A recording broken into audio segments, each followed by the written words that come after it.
Hey, how are you? I wanted to talk to you quickly about the Mini Z's. I have a bunch of them laid out in front of you. Uh,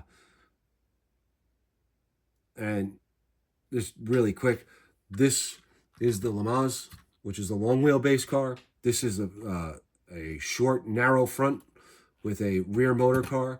This is a wide front end with a mid motor mount. And this is a four-wheel drive buggy.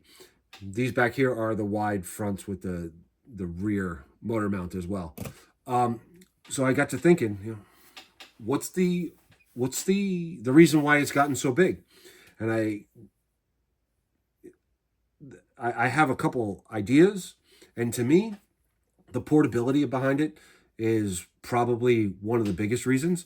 Like they are so small, you can put that in a small bag with your radio and some supplies, and you're off and running if you want to go someplace. Uh, so the portability and the size you can go out and you can buy track systems to put into your garage or your basement or your living room or your bedroom or your spare room or whatever.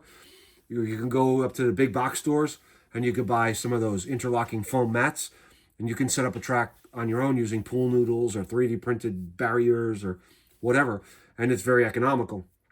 And just run them in your house with your family or alone or with friends, etc. So I was like portability wise or size wise, that's a really good selling point, right? Now cars are tiny, like this is my hand, right? They fit pretty much in the palm of my hand. There's a couple that are bigger, a couple that are smaller, right? It's the same philosophy as with the small micro crawlers, the 124 and 118 scale crawler. They're small, so hobby shops can set up a track or a course that's very detailed and very elaborate, or as elaborate as they want to be, and it doesn't take up a lot of room because of the scale. It's 1/24th. If you had a 110 scale track, that you would need you would have to have a lot of property. You can't put that unless you have a warehouse. You can't put that inside of your most hobby shops. So there's that size wise, the tracks, and you can set up something in your house size wise because it's not going to eat up a lot of room, and you can pick it up and put it down as needed. Um, you know, the other thing too is the weather. I'm not fighting with the hot. I'm not fighting with the cold. I'm not fighting with the wind. I'm usually inside, and if it's raining in my hobby shop, I probably shouldn't be there. Uh, you know, the the the weather aspect to some people is big. Now I'm in the Northeast. I'm in New York. We have lots of winter and lots of cold, and then rain and stuff like that. And you know, this is the Mini Z Trek is in my inside my hobby shop. So if it's 100 degrees outside, I'm air conditioned. If it's -3 outside, I got heat. So just thinking about it that way. But the biggest reason I can say that I looked at was cost, right? So to get racing, you buy a car, it comes with a radio in the box, some tools and some parts and stuff like that. $189.99. That's the MSRP. You can buy things cheaper. I'm sure you can find used. You can find, eBay. Like I've eBayed or Facebook. This was Facebook Marketplace. I've eBayed other cars, right?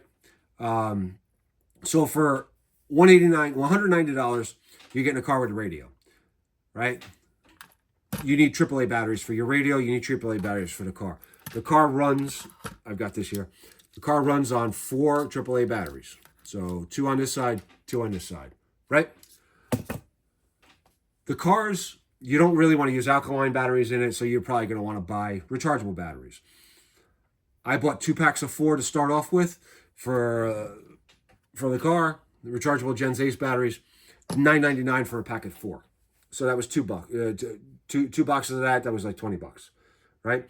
And if you're going to race on a track at the hobby shop, the wheels are fine, but the tires really aren't the right compound usually for the company. It's usually RCP is the company that makes the track, so you have to buy front and rear tires that are a little softer, right? And they're $8.50 a pack of 4. So you're going to buy a pack for the rears of 4, a pack for the fronts of 4, and you're going to get 2 sets of spares.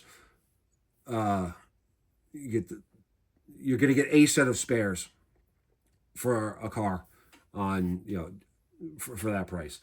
All right. And then if you're going to race it at the shop, or if you want to go buy a timing system like that for your house, you got to buy a transponder, right? Transponder is what reads the car to the lap counter, and it says, okay, you went around this, and it does your times and stuff like that. So all in all, I did the math on my hobby shop's website.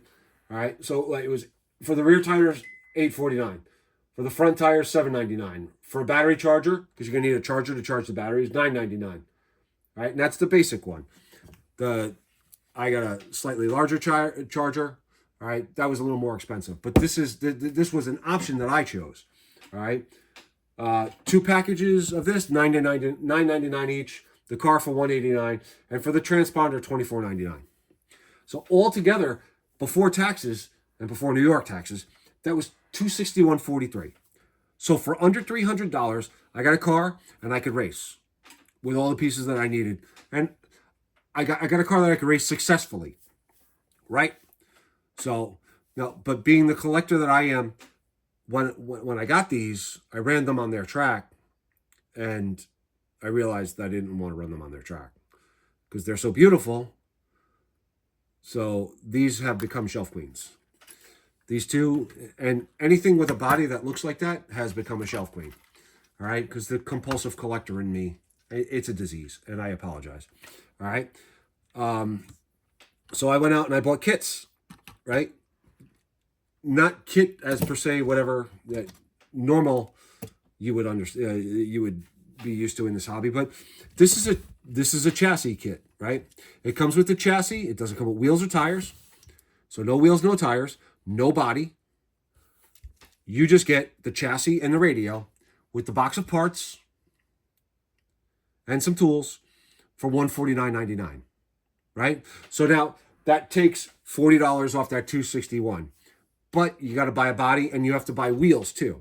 So it works out to be almost the same price. It's roughly $10 more. So I bought a Joe Marema GT01 body, which is hard plastic and not as fragile and as the bodies that come with the Mini Zs, right? So these are a little bit more fragile, and they tend to break when you hit things. And trust me, there's hitting involved on the racetrack. So these are a little bit more sturdy. So this was like $35-40, right? Now, say what you will, whatever. I went a little bit more crazy because like I have a red body, and this is my blue car. I have a blue body. I went to Raceway RC and I bought nice, cool stickers. But you don't have to do that. Like, you don't. You can just race them in plain colors. So, they do also have Lexan body kits. This is for another type of car, but you can buy Lexan type body kits for them and stuff like that. But like, for under $300, I had a race-worthy car. And again, the chassis, I don't mind. I'm beating them up. I'm using them, whatever, and everything else has turned into a shelf queen. The only one that I won't, if I ever find an off-road place that runs an off-road race, I'll have to use this car because, I mean, that's the Optima Mid. That's awesome. Look at it. It's a baby Optima Mid 4-wheel drive car. But, so if you're looking to get into racing and a $700 car, after you build it and outfit it with electronics and all that other stuff, and transponders for 110 and 1/8 cars are like $150 a pop as opposed to 25, this is a great thing to do. If you're looking for something to mess around in your house because you want to do whatever, they have 4-wheel drive drift cars. I don't have 4-wheel drive drift cars. They have 4-wheel drive drift cars. You want to drift around your kitchen? You can do that, and it doesn't take up a lot of room. and it doesn't really break your bank. You do a little saving and you come home with one of these. There's deals to be had all over the place. Facebook Marketplace and eBay are two places I found great deals on. So, but if you're looking to race, I highly suggest the Mini Zs. And if you're looking for a lot more information on Mini Zs, there's a bunch of YouTube channels. I find the one that I go to the most is Mark Santa Maria. He owns Area RC in Texas, which is msmvlog.com. But he's also got the YouTube channel Mark Santa Maria, and I think it's MSM every day. So he's got the other channel, and he talks about this stuff in great detail. And he's a great guy. So you have that, and there's a whole bunch of other really great YouTube channels as well. I just off the top of my head, I can't really remember any of them. It's been a long day. So, again, Mini Zs, awesome. Are they a gateway? Absolutely. Because, like there are more elaborate kits that you can buy. Like this is the RC28 from Team Associated. And this is the kit. And you have to buy the electronics. And you have to buy the wheel. You don't have to buy wheels and tires. It comes with wheels and tires. But you got to buy batteries, LiPo battery and stuff, and motor, receiver, ESC, transponder, servo, the micro servo. So, I mean, yeah, all right. And the other great thing about the Mini Zs and the mini cars is the 3D printable possibilities are endless. There's a ton of 3D printed files on Maker World and Thingiverse and Cults and that you can print out, and pretty much there's an entire RC car that you can print out called Club Race Hero. So, or Club Hero Racer, I forget what it is, but yeah, so highly recommend it. You want to have some fun and not break the bank? The Mini Z is where to go. All right. Thank you for watching. Have a good day.